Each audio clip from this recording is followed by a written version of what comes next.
I was originally going to do this video on touch and feel with dyspraxia, and then that video started to end up in a long drawn rant. So I am going to go on about what I ranted about when I was recording that video, and then next week I'll do the feeling and touching thing.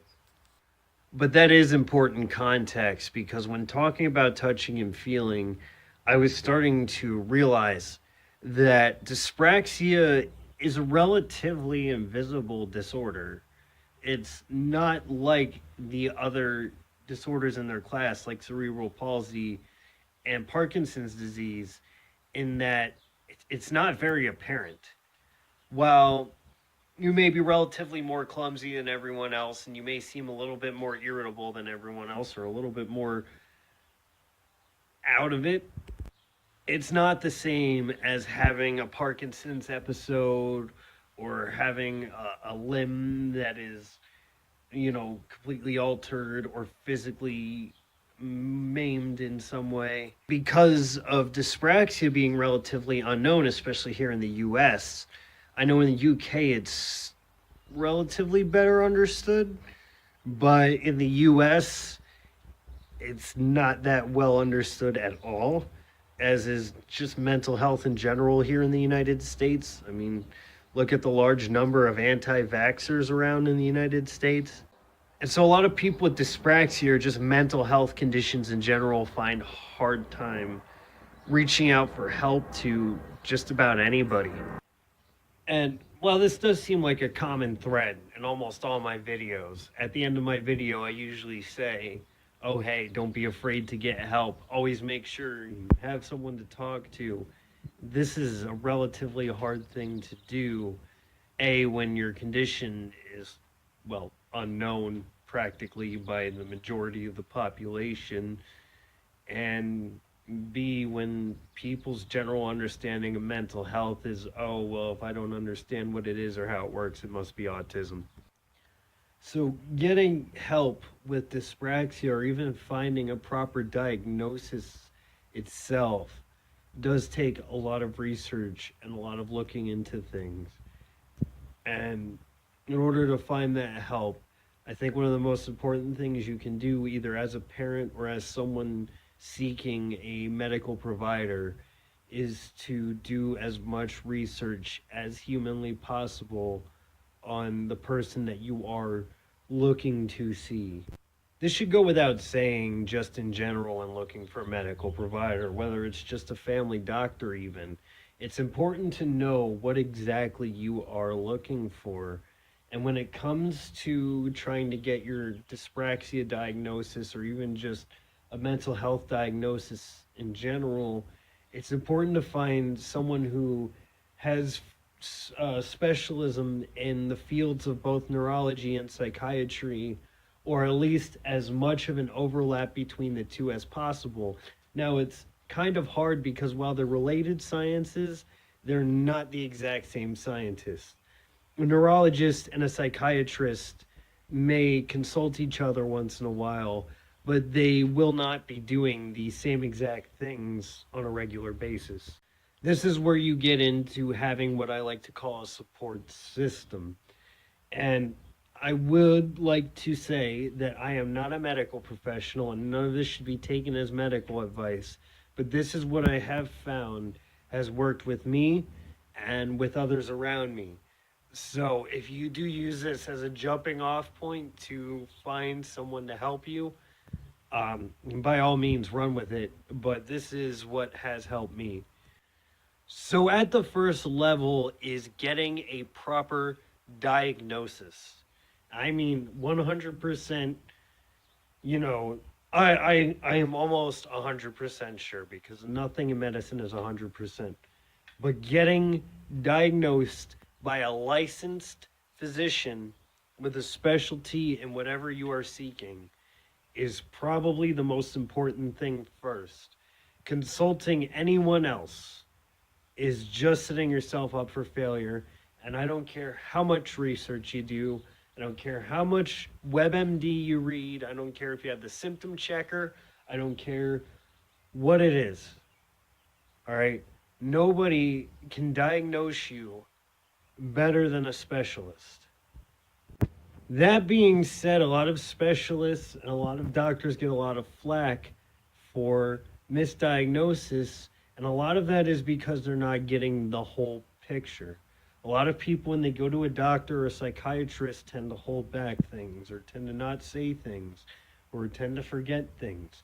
So it's important when going to this specialist or doctor to either write it down to make sure that you bring up everything that is relevant or can be perceived as relevant, and bring it up to your medical professional and make sure that they are taking down and getting a good idea of the whole picture of what is going on and why you think you have what you have.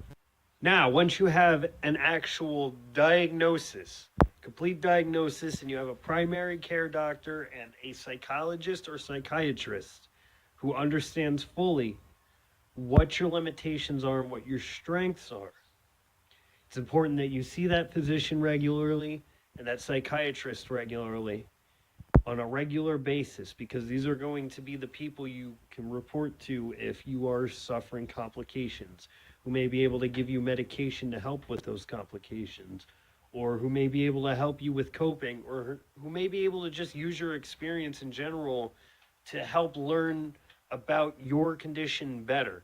And this is with dyspraxia or just about anything else. So now you have those contacts, hopefully in your phone so you don't forget them. Next is your family.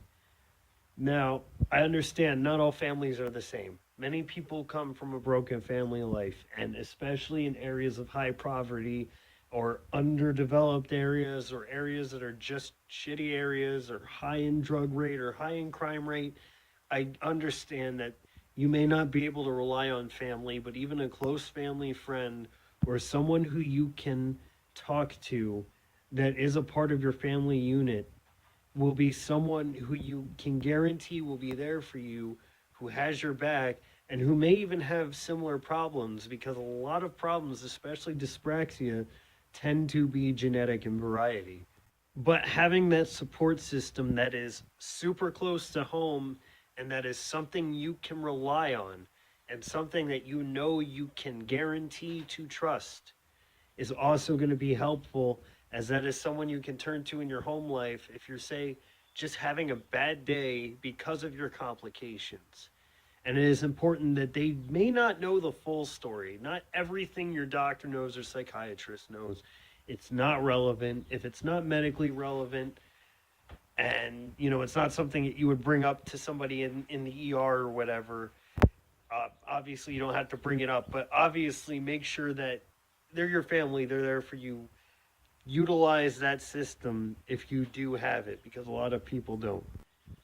Next would be finding a proper employer, and finding an employer who knows how to deal with your problems is difficult. Now, I would say this: if you have dyspraxia, this may or may not be optional, depending on the severity of your limitations. But if your limitations are significant, it is important to bring it up to whoever your employer is and make sure that employer isn't somebody who's going to step on your toes or use that or try to hinder that in any way. Now, I understand, especially in the post-recession economy, while it is steadily rising, we are due for a crash coming up, I believe, if those conspiracy videos I watched on YouTube are anything to go by. Take that with a grain of salt. But I understand not all employment opportunities are ideal, so if you can find at least a coworker or someone who has some sort of longevity in the company, at least, or someone that you do see regularly at your job or workplace to confide in, even if they become a close friend in the long run, which they very may will. Damn it, dyspraxia sucks. Point being, it doesn't matter if it's a coworker or a boss, as long as there's somebody who understands your limitations and can help you out if you are struggling at work. Because especially with dyspraxia, I have a whole video on how it affects the workplace. Don't be afraid to turn to somebody. It's important that you have somebody to turn to in a situation like a workplace that you can talk to and explain, oh, hey, maybe I didn't do this, or maybe I forgot to do this, or I'm having trouble with this. Can you help me? And there'll be someone who can help you or can maybe suggest something to help you get through your workday a little bit easier. Then finally is a close friend. And your friends don't have to know everything. And it doesn't matter if their only experience with dyspraxia is what you've explained to them, or just you showing them these videos, because 9 times out of 10, with how relatively rare dyspraxia tends to be, they'll that's all they'll ever need to know, honestly. And if they are getting into the medical field, they may find it interesting and may be more interested in discovering dyspraxia more. But it is important that your friends also have some idea of what your limitations are. I find, especially when you're going out on rides with friends, or you have friends who are pressuring you to start driving when you clearly have limitations that hold you back from it, it's important that you have a close friend who will always be there, who you can turn to, who will at least understand your plight, or be willing to talk to you about it, or be willing to be there for you. And all these parts combined make up what I would call a support system. And it's just a whole bunch of people who you may or may not be able to use as emergency contacts if, God forbid, whatever the condition is, even with dyspraxia, tends to hold you back or put you in a compromising position. It is important to have that help and have someone to talk to. One of my biggest problems growing up was, even though I did have a relatively good support system in school and I did have teachers who were willing to cater to me, I barely graduated simply because I had too much of my pride. I wasn't willing to bite my pride. And so I didn't ask for help when it was available and when I could have used it. And so I just barely graduated high school. And keep in mind, this was a relatively rich school, like a relatively well versed school when it came to education and everything. I had this opportunity that could have saved me a lot of headaches in the future, and I blew it. And it's important that you take advantage of the systems that you have available to you to the best of your ability. And yeah, it sucks. It sucks biting your pride and admitting that, hey, I have limitations. But it's also important to remember that just about everybody else has limitations to some degree. Some people suck at art. Some people can't work with their hands, even if they don't have dyspraxia. Some people just suck at talking in front of crowds. We all have our strengths and weaknesses, and just because you have dyspraxia, it doesn't mean that you don't have any strengths. There are some strengths with dyspraxia, and that's what I'm planning on talking about my next video when I'm talking about touch and feel, is also bringing up some of those strengths. And I'm also planning on doing a separate video in general, just talking about the strengths of dyspraxia. So watch out for that one. But that's something that I can't drive enough in my videos, is to never be afraid to ask for help. I know it seems like sometimes the world is against you, but sometimes people are just going through a tough time, or sometimes people are going through really shitty times, and they seem like shitty people just because that's your impression of them, and that's what you're seeing every day. But you'll find, the more you talk to people and the more you relate to people, that a lot of them have very similar issues to yours, or have an issue and are just as human as you are. We as humans are very complex and don't follow a black and white mindset. There truly is no good people or no bad people, in my opinion. I feel like not everybody has the best intentions, but even people with bad intentions have some sort of justification behind it, even if it's not the best. And getting to know people in general and finding people who you can talk to and trust, you'll find that just about everybody is a dick sometimes. But getting that level of understanding with somebody and just having that one or two or three people that you can turn to is probably one of the biggest things that'll help you when you're struggling in the worst of cases, especially with dyspraxia. When you drop that thing, or when you do something and a bunch of people are looking at you, you'll have that one person who will at least be able to defend you, or you'll have that one person who will at least be able to help or suggest you or be by your side or give you that support that you may or may not need. And I find that it's probably one of the most vital things in any situation that a lot of people overlook because they're just too stubborn to bite their pride and confide in another person. And so, yeah, I think that's probably one of the biggest things and one of the biggest reasons why I even have to make a video like this. But at the end of the day, if you follow this method, well, it won't cure or even relatively treat your dyspraxia.